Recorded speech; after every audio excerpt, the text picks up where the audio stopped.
Israel is not just fighting our battle, it's fighting the battle against radical Islam that threatens the future of the world.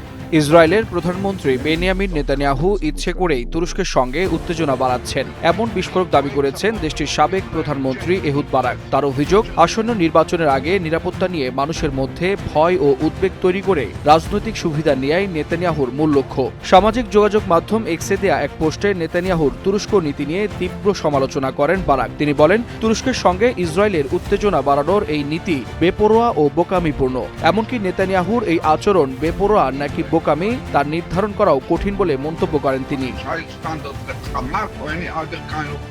Ehud বারাকের মতে, নির্বাচনের আগে একের পর এক নিরাপত্তা সংকট তৈরি হলে সাধারণ মানুষের মধ্যে আতঙ্ক বাড়তে পারে, আর সেই পরিস্থিতিকে কাজে লাগিয়ে রাজনৈতিকভাবে লাভবান হওয়ার চেষ্টা করছেন নেতানিয়াহু।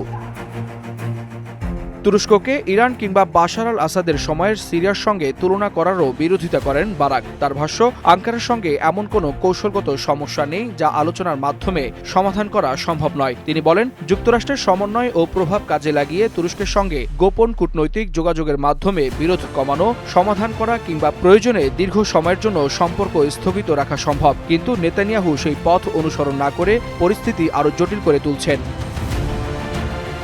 নেতানিয়াহুর বিরুদ্ধে আরও গুরুতর অভিযোগ করেন সাবেক এই প্রধানমন্ত্রী। তার দাবি, ইসরায়েলের নিরাপত্তার চেয়ে নিজের রাজনৈতিক টিকে থাকার বিষয়টি এখন নেতানিয়াহুর কাছে বেশি গুরুত্বপূর্ণ। চলমান যুদ্ধে ঘোষিত লক্ষ্য অর্জনে ব্যর্থতা এবং সম্ভাব্য রাজনৈতিক পরাজয়ের আশঙ্কায় তিনি একজন বাধ্যতামূলক জুয়ারির মতো ঝুঁকিপূর্ণ সিদ্ধান্ত নিচ্ছেন। এহুদ বারাক সতর্ক করে বলেন, নেতানিয়াহুর এমন বেপরোয়া আচরণ ইসরায়েলের আঞ্চলিক ও আন্তর্জাতিক মিত্রদেরও উদ্বিগ্ন করে তুলছে। এর ফলে দেশটির নিরাপত্তা ও কূটনীতিতে যে ক্ষতি হচ্ছে তা কাটিয়ে উঠতে দীর্ঘ সময় লাগতে পারে। তাই রাজনৈতিক স্বার্থে তুরস্কের সঙ্গে নতুন করে উত্তেজনা বাড়ানো বন্ধ করার আহ্বান জানিয়েছেন এহুদ বারাক। তার আশঙ্কা, নেতানিয়াহুর এমন পদক্ষেপ শেষ পর্যন্ত ইসরায়েলের জন্যই বড় ধরনের ক্ষতি ডেকে আনতে পারে। Waliul Hasnat, Times today.